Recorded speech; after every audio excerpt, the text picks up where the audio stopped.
প্রথমত বাংলাদেশ দূতাবাস খুবই শোকাহত, খুবই অত্যন্ত মর্মান্তিক যে সড়ক দুর্ঘটনায় ৮ জন নিহত হয়েছে। ওমানত ভয়াবহ সড়ক দুর্ঘটনায় নিহত ৮ প্রবাসী বাংলাদেশির মরদেহ দেশত পাঠানোর প্রস্তুতি প্রায় শেষ পর্যায়ে।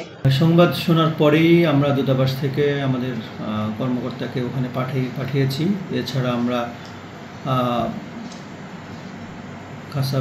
আমরা যে দুকুমে যে অ্যাক্সিডেন্ট বা স্পট, ওখানকার যে বাংলাদেশ কমিউনিটি আছে, তারপরে ওখানকার যে এইখানকার ওমানের সরকারের যে অথরিটিগুলো আছে, যেমন পুলিশ, হসপিটাল, সবার সাথে আমরা যোগাযোগ করেছি। তারপরে স্পন্সরের সাথে আমরা যোগাযোগ করেছি এবং যত দ্রুত সম্ভব আমরা কাজগুলো গুছিয়ে এনেছি।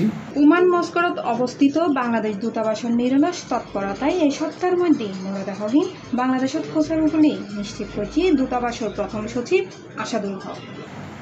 আমরা সকল প্রস্তুতি সম্পন্ন করেছি, কিন্তু আপনি জানেন যে এখানকার সরকারের যে স্থানীয় আইন, সে অনুযায়ী তাদের ফিঙ্গারপ্রিন্ট নিয়ে সেটাকে ম্যাচ করে পুলিশের পক্ষ থেকে একটা আইডেন্টিটি সহ, তাদের কার্ড সহ এটা হসপিটাল অথরিটিকে দেওয়া হবে।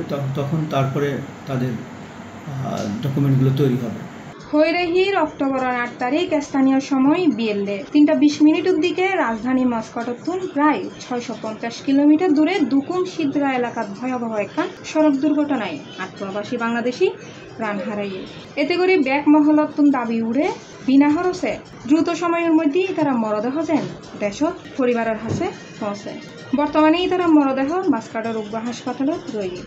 তো এই বিষয়টা এখন পর্যন্ত ওখান থেকে দুকুম থেকে এটা এখানে আমাদের মাস্কাটে এসেছে। আশা করা যায় যে আগামীকাল সকালের মধ্যে, আমরা আজকেও খবর নিয়েছি, আজকে না হলেও কালকে সকালের মধ্যে এটা ইনশাল্লাহ স্থানীয় হসপিটালে চলে যাবে।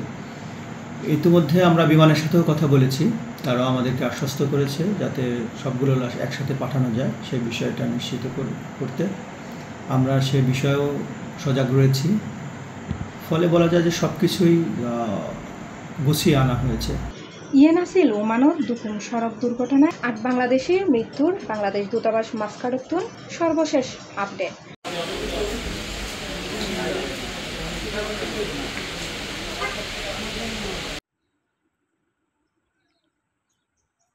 C+ TV Chittagong.